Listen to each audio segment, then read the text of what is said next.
administration is poised towards prioritizing the welfare of workers, describing them as the engine room of the nation's economy and key drivers of national development.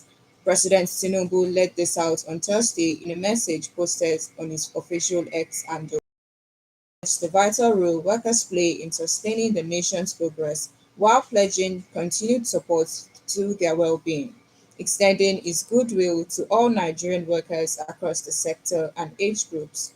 President Tinubu extolled the diverse contributions of individuals in the public and private sector. The current administration in the Gateway State has so far extended 179.7 billion naira in settling pensions and gratuities for state and local government retirees since its inception in 2019. Governor Dapo Abiodun made this known at the 2025 Workers' Day celebration held at the Cultural Center Kuto Abeokuta on Thursday.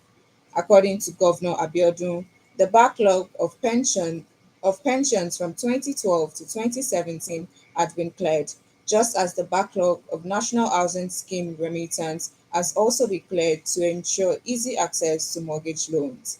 He added that about 12,500 workers have benefited from car and motorcycle loans, which his administration has increased to the tune of 1.6 billion naira. The governor of the state that prides itself as the pace-setter state, Oyo, Engineer Sheyi Makinde, on Thursday said the state government remains committed to rewarding diligence and service.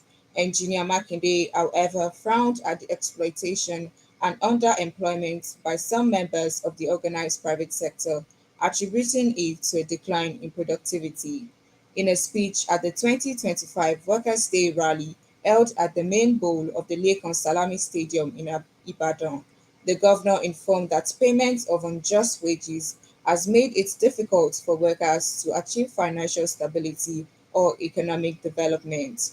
Represented by his deputy, Mr. Bayo Lawal, Governor Makinde explained that many of the workers toil under harsh and unsafe conditions, dedicating countless lives to their jobs without compensation that fails to reflect their efforts, especially in the private sector.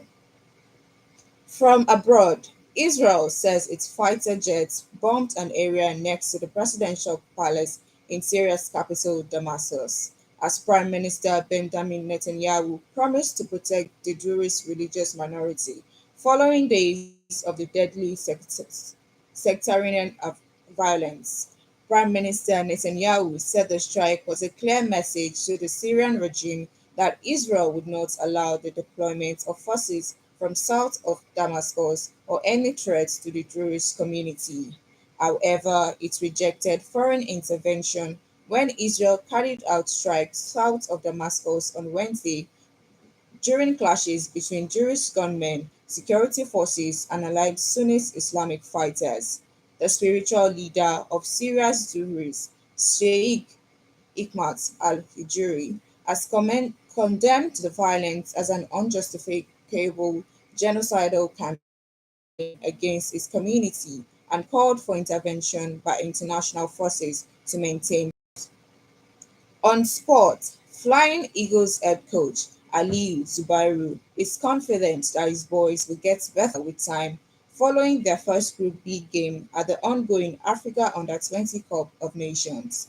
The Flying Eagles edged Tunisia 1-0 on Thursday as they aim to win their eighth African title. The coach expressed satisfaction and noted that the technical group is working on ensuring that the boys remain focused on the task ahead. The team will face Morocco in their next match on Thursday, and coach Zubairu wants a win that will seal their passage to the next round. That was the news at 10 on OGBC 90.5 FM, packaged by Tony Oyelumade. For exclusive programs and the latest news updates, visit our website at ogunradio.ng.